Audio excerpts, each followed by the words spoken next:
Canada में masters का सपना कितना एक्साइटिंग लगता है ना।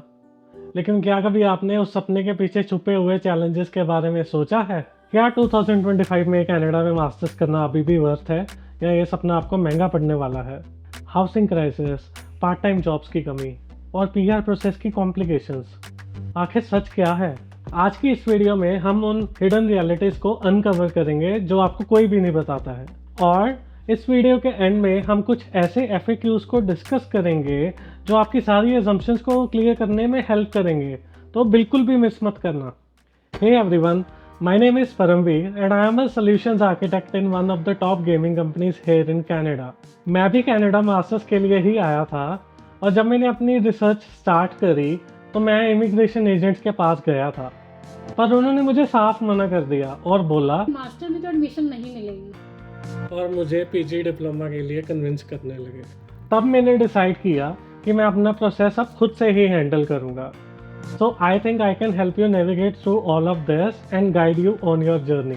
ये है सुख, एक एम्बिशियस स्टूडेंट जो कनाडा में मास्टर्स करने का सपना देख रही है, लेकिन उसके दिमाग में बहुत सारे क्वेश्चंस की लाइन लगी हुई है। क्या कनाडा जाना वर्थ इट होगा? कनाडा में करंट प्रॉब्लम्स क्या हैं?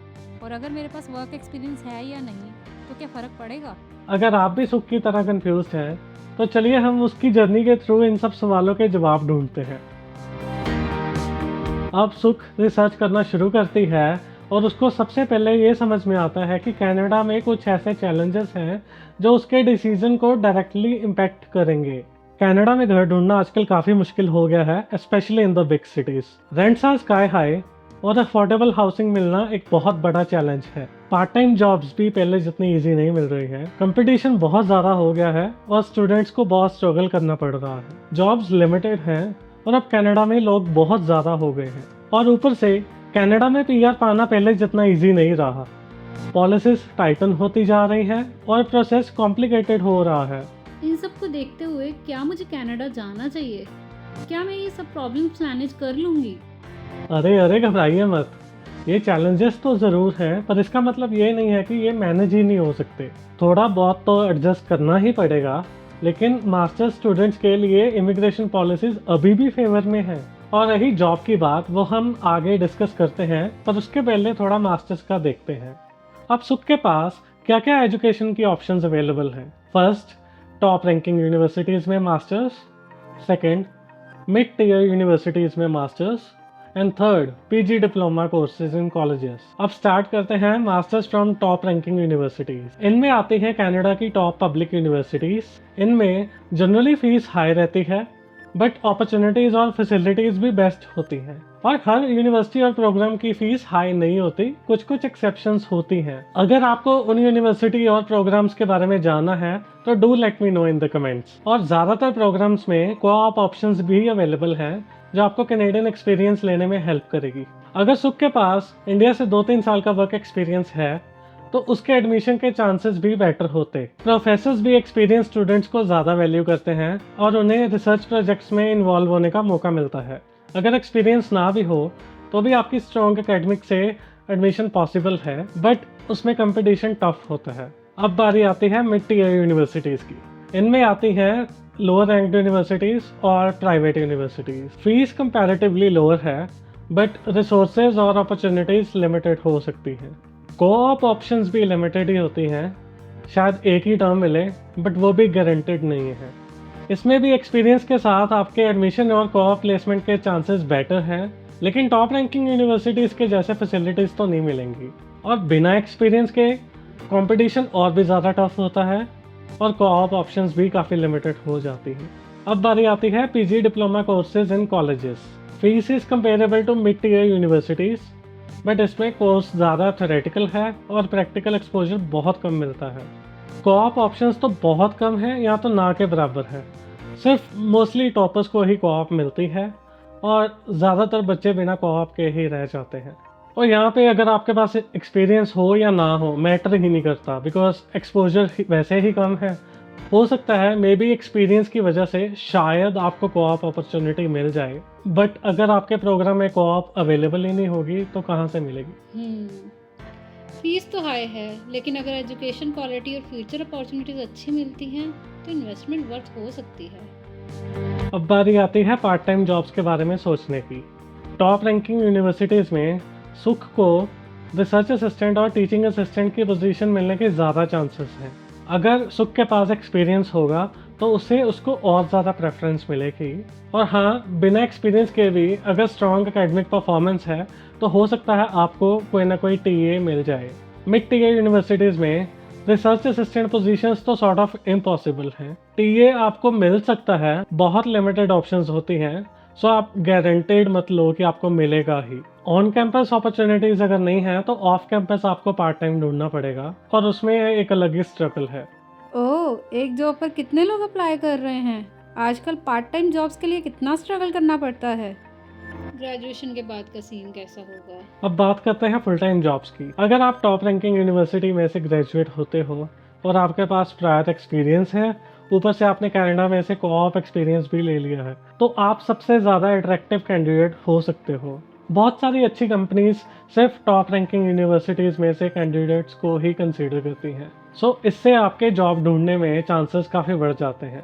अगर आप मिड टीयर यूनिवर्सिटी में से ग्रेजुएट होते हो तो प्रॉबेबली हो सकता है कि आपको जॉब ढूंढने में स्ट्रगल करनी पड़े, पर आप उस स्ट्रगल को इजीली बाईपास कर सकते हो अगर आपके पास अच्छी स्किल्स हैं, अच्छे प्रोजेक्ट्स पे काम कर रहा है और नेटवर्किंग पर भी फोकस कर रहे हो। बस आपको एक चीज़ का ध्यान रखना है कि आपकी प्रोफाइल एक स्ट्रॉन्ग प्रोफाइल होनी चाहिए। अगर आप पीजी डिप्लोमा करते हो और आप अपने कॉलेज के टॉपर हो तो आपको जॉब मिल सकती है।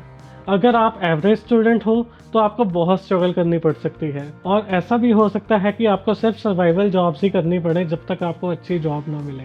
ओवरऑल उन स्टूडेंट्स को फ़ायदा हो सकता है जो इंडिया से ऑलरेडी वर्क एक्सपीरियंस लेके आ रहे हैं और किसी न किसी डोमेन में स्किल्ड हैं। प्रायर वर्क एक्सपीरियंस होना यहाँ पे काफ़ी बेनिफिशियल प्रूव हो सकता है। आप किसी भी यूनिवर्सिटी से हो, उसका पीआर से कोई लेना देना नहीं होता, सभी यूनिवर्सिटीज़ के सेम ही पॉइंट्स मिलते हैं। हाँ, अगर आप पीजी डिप्लोमा कर रहे हो किसी कॉलेज से तो हो सकता है कि उसके पॉइंट्स थोड़े कम हों। पीआर मेन डिपेंड करती है आपकी जॉब पे, आपके एक्सपीरियंस पे।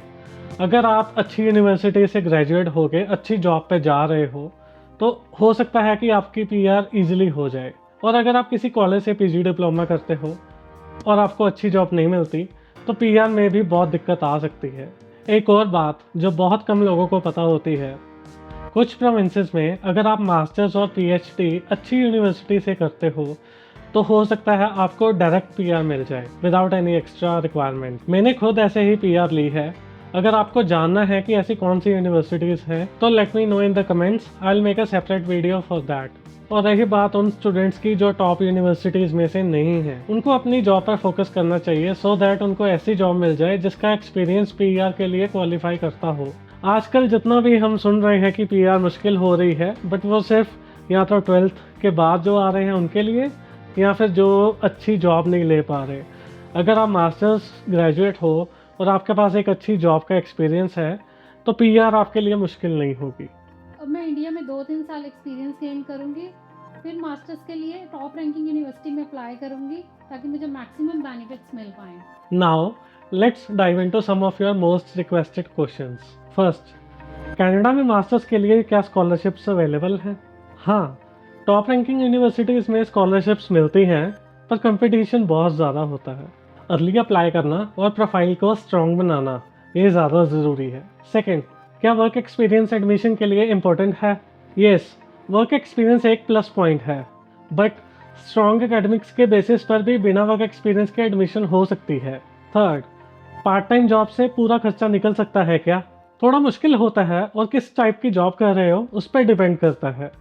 अगर आप लो वेज पे काम कर रहे हो तो बहुत मुश्किल है, बट अगर आप स्किल्ड जॉब कर रहे हो तो डेफिनेटली आप अपना खर्चा निकाल सकते हो। पर कंप्लीटली पार्ट टाइम पे डिपेंड करना रिस्की हो सकता है, सो बेटर है कि आप अपना कुछ और भी प्लान करो साथ में। फोर्थ, हाउसिंग क्राइसिस से कैसे डील करें? ये तब मैटर करेगा जब आपको एडमिशन मिल जाती है। जब एडमिशन मिल जाएगी तो आपको फेसबुक या कहीं और ऐसे ग्रुप्स मिल जाएंगे उस यूनिवर्सिटी के जहां आप कुछ अपने साथ ऐसे लोगों को ढूंढ सकते हो जिनको सेम यूनिवर्सिटी में एडमिशन मिली है, तो आप साथ में मिलके एकोमोडेशन प्लान कर सकते हो। शेयरिंग ऑप्शंस को एक्सप्लोर करो और उससे आपका खर्चा आधा हो सकता है। Last but not the least, co-op term कितनी इंपॉर्टेंट होती है? भाई सबसे ज़्यादा इम्पोर्टेंट यही है कोऑप आपको एक कनेडियन एक्सपीरियंस लेने का मौका देती है और कल को ये आपकी फुल टाइम जॉब में भी काफ़ी हेल्प करती है।